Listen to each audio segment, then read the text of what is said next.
Je m'appelle Rémi Ferreira, je suis un ancien de l'ESME, je suis sorti en 2017.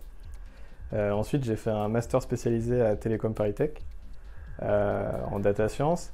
Et suite à ça, j'ai rejoint le groupe L'Oréal, donc du coup, ça fait un peu plus de 2 ans maintenant, en tant que data scientist. Et je travaille dans une équipe qui s'appelle le Tech Accelerator, qui fait partie d'un programme un peu plus large qui s'appelle le programme Beauty Tech, dont le but c'est de mettre la tech au centre du groupe L'Oréal.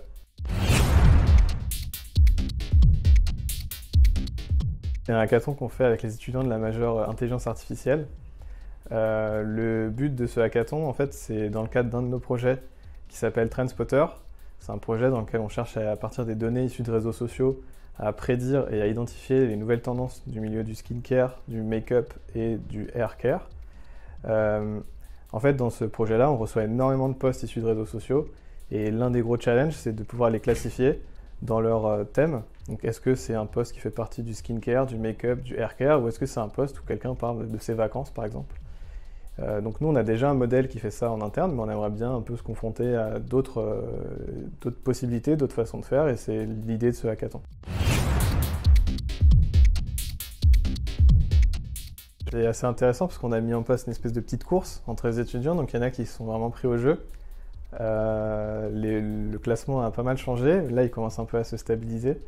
Les élèves atteignent un plateau un peu de performance. Donc ce qui est sympa, c'est que ça converge pas mal vers les mêmes approches, qui sont assez similaires à celles que nous on a testées, mais ça donne toujours un regard extérieur sur notre travail, et même pour nous c'est toujours intéressant.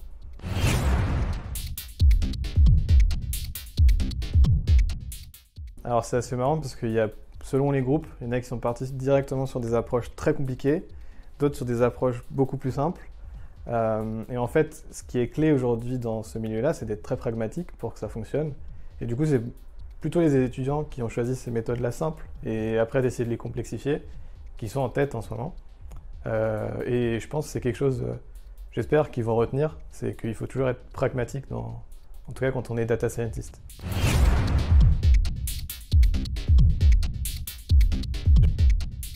Ce que je retiens principalement, et c'est mon plus grand apprentissage dans l'école, c'est un peu le savoir-être.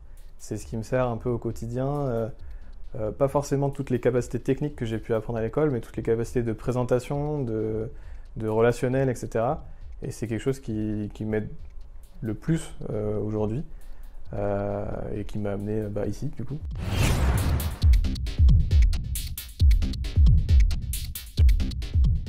Si on veut être data scientist aujourd'hui, c'est un milieu où tout évolue très vite. Les derniers algos les plus performants, ils sont sortis il y a moins d'1 an. Donc c'est quelque chose où il faut toujours essayer d'être à la page, se former soi-même. Donc il faut être capable d'aller lire des papiers de recherche, de se former. Donc aller vers l'état de l'art, tout en restant très pragmatique, c'est ce que je disais tout à l'heure. Faut pas toujours justement aller vers l'état de l'art et privilégier des approches simples et ensuite complexifier pour converger vers ce qu'on vient de voir, les derniers papiers sortis il y a 2-3 mois, quoi.